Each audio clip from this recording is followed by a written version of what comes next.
di mana saya lihat hampir seluruh pelosok yang belum disentuh itu BMH duluan. Ya, seperti dulu Aceh, tsunami dan Palu dan sebagainya itu menjadi pion. Nah, itu saya ada rasa wah, hebat juga ini partner kita ini kan begitu ya. Sampai begitu militansinya, karena disitulah letak jihad dan dakwah. Itu BMH.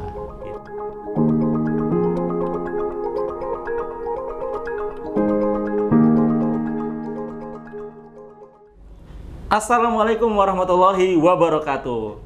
Pemirsa BMH TV dimanapun Anda berada, bertemu kembali dengan saya tentunya Melki Satria dalam channel BMH TV, saluran yang cerdas menggerakkan. Kita menghadirkan mitra zakat dari Baitul Mal Hidayatullah, yaitu Laziz Babus Salam. Nah, alhamdulillah pada kesempatan kali ini sudah hadir Ketua Laziz Babus Salam, Masjid Babus Salam, yaitu Bapak Haji Tubagus Mu'alif, atau yang biasa disapa dengan Pak Mu'alif. Assalamualaikum Pak Mu'alif. Waalaikumsalam warahmatullahi wabarakatuh. Bagaimana hari ini kabarnya? Sehat Pak? Alhamdulillah wabarakatuh. Alhamdulillah. Berkah semuanya. Alhamdulillah.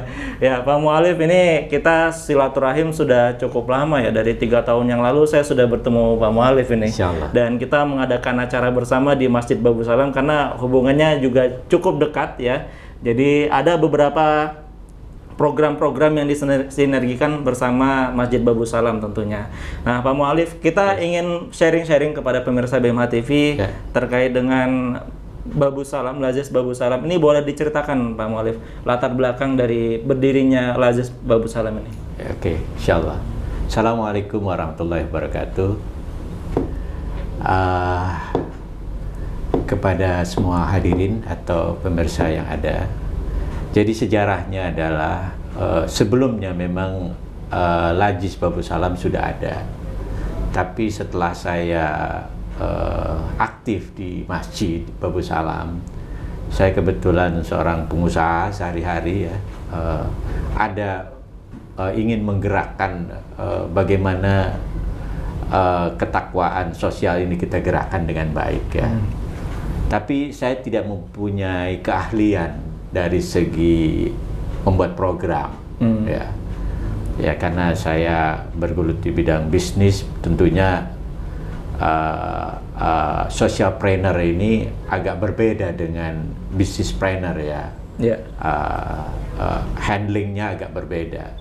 Oleh karenanya saya berpikir potensinya tinggi di Rawamangun ini, tapi bagaimana bermitra dengan lembaga-lembaga yang sudah terakreditasi dengan baik agar kami juga bisa transfer knowledge tentang management skill di Laziz itu sendiri. Nah, itu latar belakangnya, karena saya lihat di lingkungan kami banyak sekali kelompok dermawan, tapi sisi lain banyak juga kelompok agnia punya, tapi duafa juga banyak. Jadi bagaimana mematchingkan itu semua?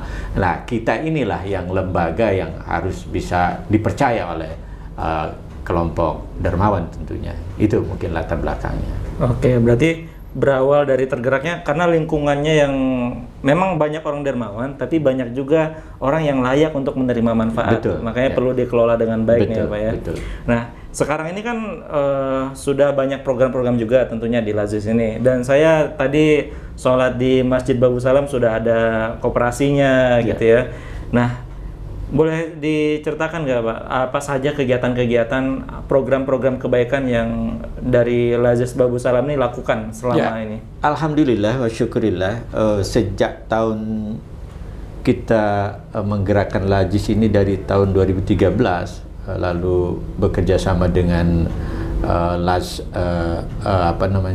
nasional, salah satunya ya BMH.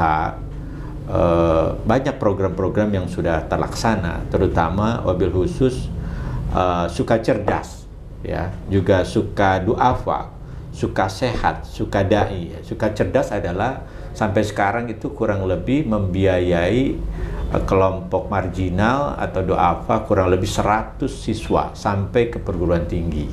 Itu satu. Yang kedua, suka duafa. Kita tiap bulan mengumpulkan kelompok marginal juga, ibu-ibu. Pertama pengajian, lalu kita bagikan sembako, dan di samping ada pemahaman keagamaan, juga kita bagikan uang saku dan atau sembako ya. Yang ketiga adalah suka sehat. Suka sehat itu kita bekerjasama dengan lembaga klinik yang tentunya ada dokternya, ada perawatnya, di mana setiap Sabtu kita melayani dengan setulus hati tentang kesehatan, edukasi sehat, bagaimana menjadi orang yang sehat, atau kita periksa mereka masing-masing, apa keluhan masing-masing, karena kalau ke rumah sakit itu kan banyak prasyarat atau banyak hal-hal yang harus dilalui, tapi di kita daftar, lalu kita periksa, kita kasih obat kalau memang dia sakit, atau cek darah, cek gula darah, atau asam urat dan sebagainya. Jadi ada dokternya, juga ada perawatnya. Yang keempat adalah sukadai. Kami juga memberikan santunan kepada guru-guru ngaji di kampung-kampung kita, karena mereka kurang tersentuh kalau menurut saya. Padahal jihad fisabilillahnya sangat tinggi kalau menurut saya. Mereka ikhlas mengajari anak-anak alif bata sampai sekarang. Terima kasih, itu mungkin yang bisa saya sampaikan. Iya, luar biasa nih. Programnya ada banyak sekali, dan Pak Maulid boleh tahu nggak, ini kenapa memilih program-program yang tadi? Apakah melihat lingkungan sekitar sepertinya membutuhkan, atau mungkin ada case-case yang ditemukan nih Pak? Ada pengalaman gitu? Iya, saya kebetulan pengusaha ya. Jadi apa sih produk yang cocok dengan market yang ada, atau inline dengan social need yang ada di sana, ya kan? Ternyata ini memang 4 program ini. Ada sebetulnya satu lagi, ada entrepreneurship, di mana kita membantu gerobak-gerobak mie, gerobak-gerobak gorengan, kopi yang berjalan, yang itu semuanya kita biayai saat itu. Mungkin ada yang 1 juta, ada yang 500.000 kita bantu, dan kita pinjami dengan cicilan 50.000 semaunya dia lah. Alhamdulillah mereka sekarang sudah layak juga berjualan sampai sekarang. Dan ada satu kisah yang sangat menyentuh hati. Orang itu ibu-ibu, yang mana ibu-ibu itu ditinggal suami dan hamil besar, datang ke kita kalau nggak salah itu, dan dia menangis untuk minta bantuan untuk dia berjualan. Akhirnya kita bantu, dan luar biasa jualannya cukup bagus, dan bayarnya juga taat. Nggak seperti pengusaha-pengusaha yang malah yang UKM begitu taatnya minta ampun ya. Begitulah ketaatan mereka. Itu mungkin awal dari program-program kami, dan selama ini program itu inline dengan apa yang dibutuhkan masyarakat. Itu sebetulnya yang harus tepat, daripada kita buat punya program tapi ternyata tidak tetap tepat sasaran, dia percuma juga kan gitu. Iya. Itu mungkin Pak Vicky. Jadi kebutuhan yang muncul itu, masyarakat datang ke masjid, ke lazisnya, mengutarakan maksudnya apa, lalu langsung diberikan bantuan gitu ya Pak ya? Insya Allah begitu. Setelah kita, itu apakah dibiarkan aja Pak? Atau ada bimbingan selain modal? Ada bimbingan, pendampingan, ya kan? Dari BMH juga saya rasa waktu itu ada pendampingan. Dari BMH kita punya program, kita utarakan, lalu beliau support, mereka support, Pak harus begini, harus baik, silahkan. Ada bimbingan. Waktu itu ada training juga. Ada training bagaimana handling mengenai keuangan, bagaimana handling mengenai bisnis kuliner, bagaimana ada beberapa program yang disumbang oleh kawan-kawan saya tentang kuliner, tentang sablon dan sebagainya. Kalau yang mereka sudah berdagang, kita hanya membantu keuangannya saja. Memang tidak besar, mikro bantuan mikro ya sifatnya gitu. Oke, baik Pak.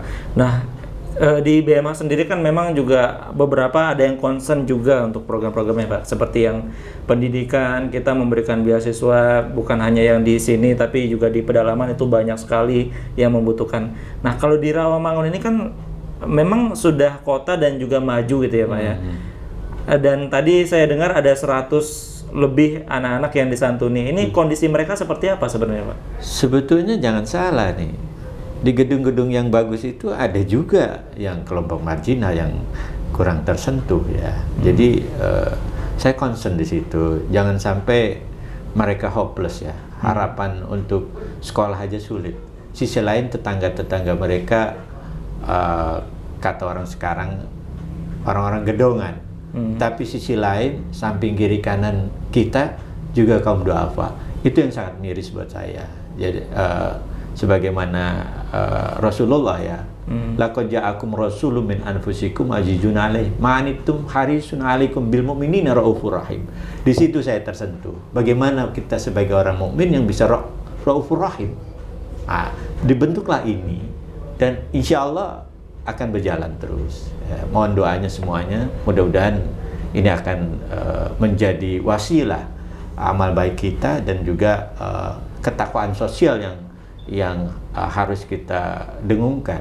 Bukan hanya ibadah mahdoh ya yang selama ini banyak orang lakukan, tapi sentuhan-sentuhan ini yang dicontohkan oleh Nabi kita Rasulullah ini harus juga di handle dengan baik, disentuh dengan baik gitu. Masya Allah, ya luar biasa. Nah, kenapa sudah punya usaha, sudah mapan, kenapa sih Pak masih peduli dengan ngurusin lazis gitu loh Pak?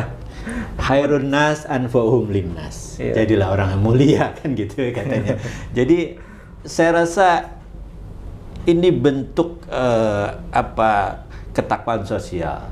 Karena udah di level-level sekarang yang umur saya sudah senior, ya lebih tenang lah, lebih banyak senang gitu ya dengan memberikan walaupun tidak besar tapi manfaat. Jadi anak-anak lajis juga yang berpotensi ya kami berikan peluang bekerja di tempat kita. Ada beberapa anak yatim yang bekerja di kita. Jadi kasih peluang, saya bilang mana-mana yang kira-kira bisa bekerja, alhamdulillah sudah bisa saya tampung beberapa anak yang potensial ya gitu ya. Iya. Terus untuk ini ceritanya gimana Pak? Kan saat ini punya usaha. Cerita kenal dengan Lazis Babus Salam ini seperti apa? Ya awalnya saya memang dari dulu waktu zaman di kampung, memang saya itu abah saya memang adalah ustadz dan juga pengusaha ya, jadi saya copy paste saja kan gitu kan. Karena dulu ikut subuhan, ikut ngurus musola, ikut ngurus masjid, ya saya dimanapun saya tinggal, saya pasti dekati masjid karena nasihat orang tua begitu. Kalau kamu pengen selamat hidup ini dimanapun, dekatilah masjid, jadilah pelayan masjid di sana, apapun yang bisa kamu kerjakan. Alhamdulillah, waktu saya di Bekasi di Kemang Pratama, mungkin nanti ada teman-teman di Kemang Pratama, saya menjadi ketua yayasan di sana dan memiliki memiliki sekolah yang gratis juga, masjid juga dari awal sampai akhir. Selalu saya pindah ke Rawamangun, saya subuhan di sana, saya di musola masjid di sana, lalu ada yang mengetahui saya, ya aktivis masjid gitu. Akhirnya saya bergabung di yayasan ini dan saya ikut mengembangkan dari segi beberapa hal ya, mungkin tidak semua ya, karena ada pengurus-pengurus yang lain. Tapi kalau di Lajis, memang saya mengembangkan fokus di situ. Gitu ya. Dan kebetulan Masjid Babus Salam juga tidak terlalu jauh dari sini Pak ya. Betul, betul. Ya, alhamdulillah. Ini Pak, saya mau tanya nih Pak, untuk Lazis Babus Salam ini punya impian nggak sih Pak? Kedepannya mau seperti apa nih? Ya, saya rasa setiap organisasi nirlaba maupun yang profit oriented semua punya goal, punya WIG ya, goal yang target yang baik.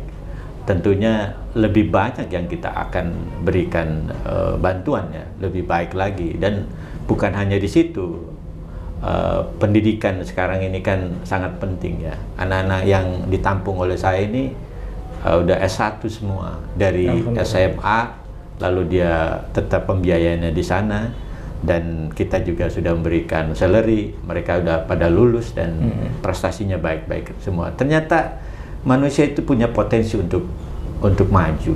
Cuman bagaimana mendorong untuk maju. Kita-kitalah yang semestinya yang paham tentang manajemen, tentang bagaimana hubungan sosial, bagaimana mensupport kaum duafa itu agar mereka percaya diri bahwa menghadapi masa depan itu harus dengan jihad ya, kesungguhan dan kesabaran. Itu mungkin dari saya. Masya Allah, luar biasa nih Pak.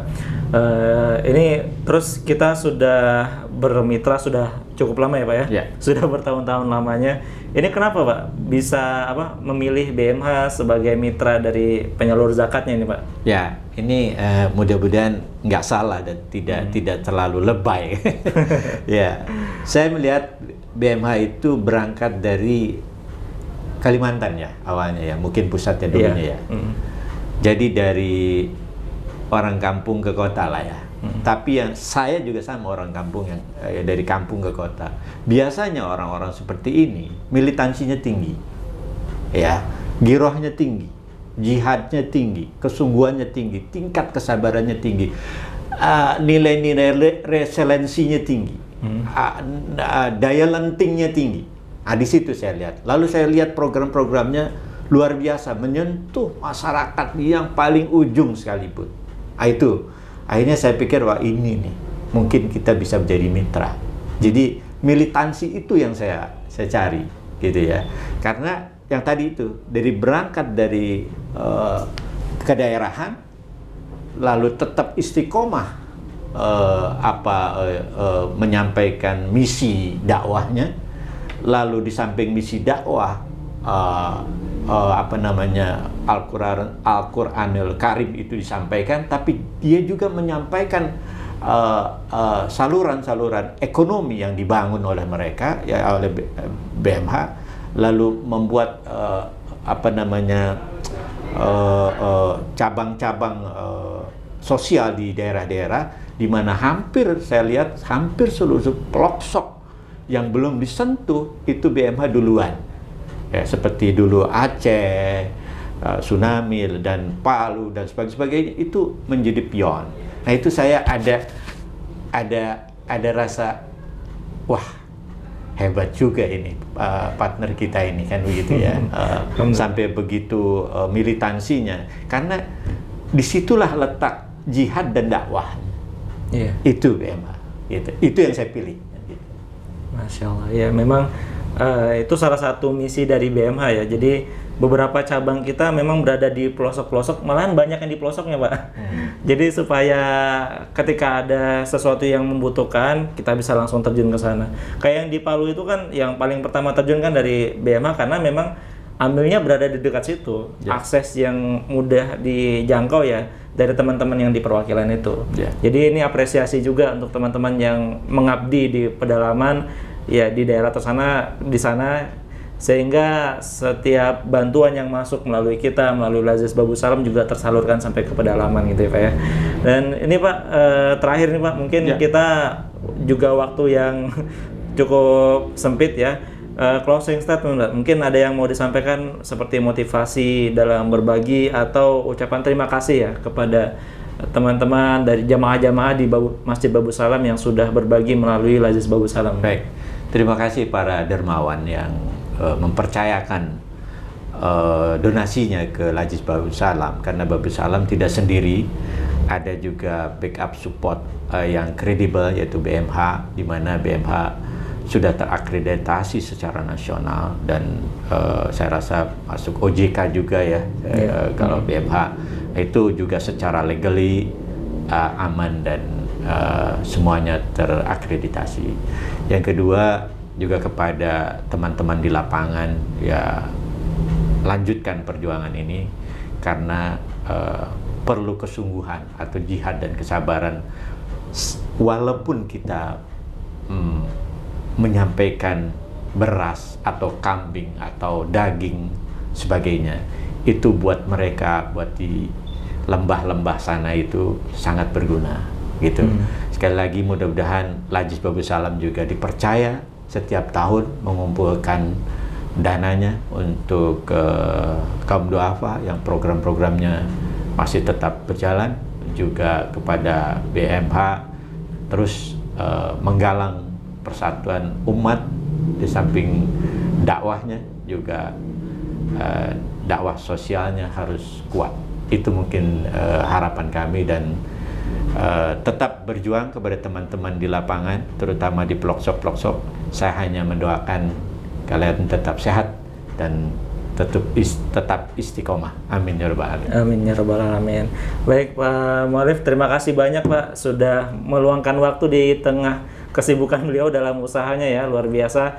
Kita berkesempatan bersilaturahim di sini, dan tadi saya juga baru sholat di Masjid Babu Salam. Masjidnya besar, rapi, bersih, nyaman ya untuk beribadah di sana. Jadi teman-teman yang mau mampir ke Masjid Babu Salam bisa juga nanti dicari di Google ya.